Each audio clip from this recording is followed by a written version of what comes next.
Welcome back. Representatives from 198 countries are in a huddle in Egypt hoping to strike a deal to reduce the harmful effects of climate change. At the COP27 Summit, climate compensation and financing are taking center stage. Radhika Udas and I delve deep into a new report on carbon emissions, which shows developed nations who have historically contributed to higher emissions are simply not paying their fair share. Take a look.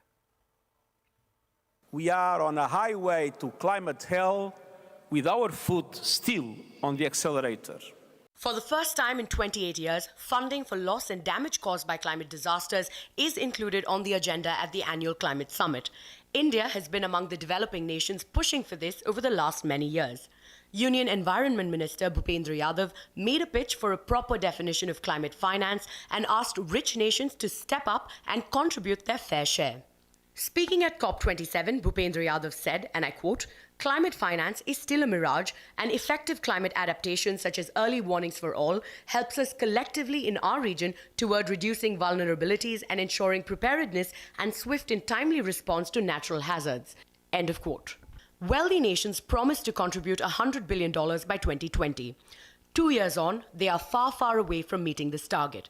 What's worse, an analysis by Carbon Brief shows they are not even contributing a fair share equivalent to their emissions.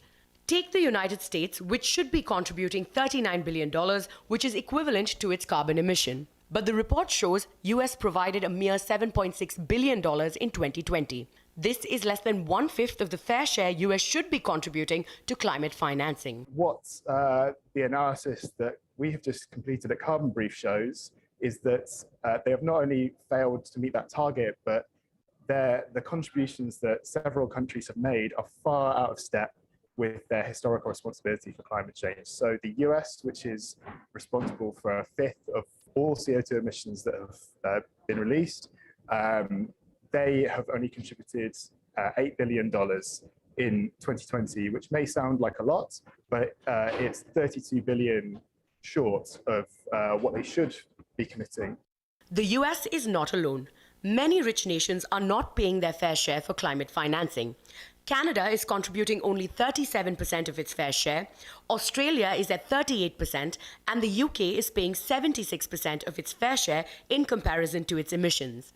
Countries like Germany, Japan, and France are the exceptions. They have been paying more than their fair share, but there is a catch. These nations are providing loans and not grants. The COVID-19 pandemic and the war in Ukraine have led to a rise in energy costs across the world. Green energy transition has temporarily taken a back seat.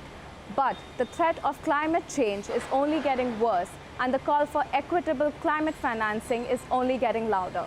In Mumbai, Radhika Udas.